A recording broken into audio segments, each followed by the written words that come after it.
So what does the school reopening mean for students and parents in Blackduck?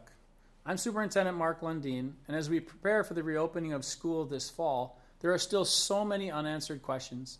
My hope is to try and clarify some of them for you today. First, let's look at the three potential learning models. There's in-person learning, the hybrid model, and distance learning.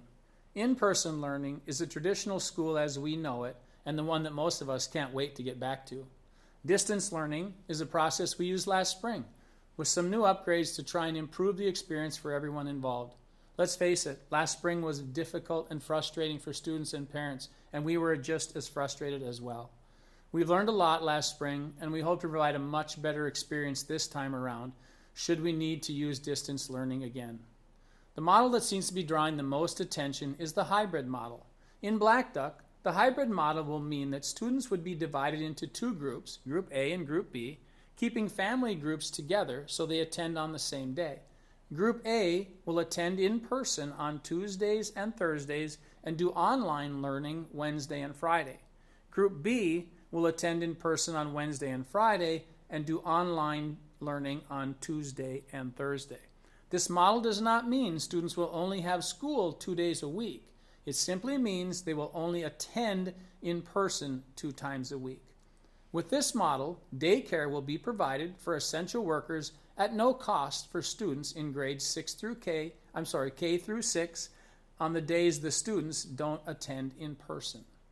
So how is our learning model decided, and when will you know? The learning model we will use is directly related to the number of positive COVID-19 cases reported in Beltrami County in a 2-week combined total. If our combined factor is between 0 to 9, all students can return to class. If our factors are between 10 and 19, all elementary students can return to school in person, and the 7-12 students will use the hybrid model, attending every other day in their assigned groups. A factor between 20 and 29 means all students will attend in the hybrid model. If our factor rises to between 30 and 49, the elementary students will stay in their hybrid model, and the 7-12 students must go to distance learning. And if the factor grows to over 50, all students will need to use a distance learning model until our combined factor drops to a lower level. As of today, August 6th, our factor is 20.6, which would mean we would start with all students in the hybrid model. But we will have 3 more weekly updates before we make our final decision for the start of school. That announcement will be made on August 20th. We apologize for not being able to give you an answer before that date, but we want to use the most current data to make our best possible decision. We want everyone to understand that this number will change on a weekly basis, and we are going to assess it and adjust our learning model when it is necessary. This might be frustrating for many of you as you try to plan, but we want to assure everyone that we want the school setting to be as safe as we can possibly make it. Within all of these models, it is your choice as a parent if you want to send your students back to school or choose for them to stay home for full-time distance learning. So let me be clear again. Even if our numbers go down and everyone is allowed to return to school, you as parents can still choose the distance learning model for your children.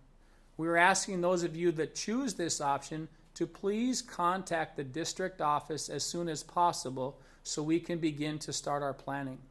Once this choice is made, and if for whatever reason during the year you would want your students to return to the building, we would allow that at 9-week quarter breaks throughout the year.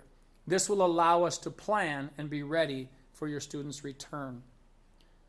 With the governor's announcement, or with his mandate of face coverings, according to the governor's executive order, all students, staff, and other people present in the school buildings and district offices or riding on school transportation vehicles are required to wear a face covering.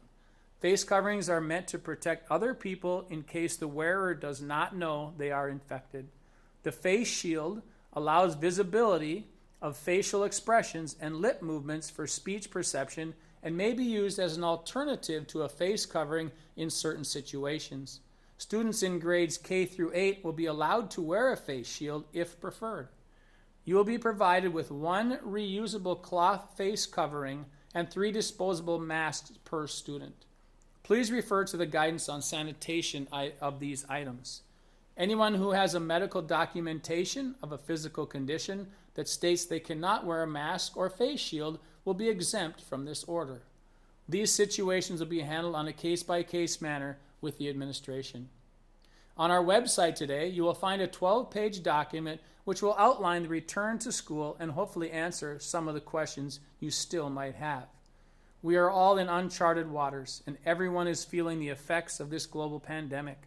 We want to assure you that we are going to work extremely hard to try and provide the best possible education that we can for your children, given these 3 learning models.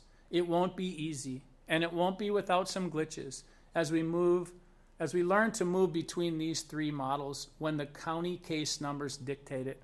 We ask for your patience, understanding, and partnership during the upcoming school year to continue the strong tradition of educating the youth of Blackduck. Stay safe. Go Drakes.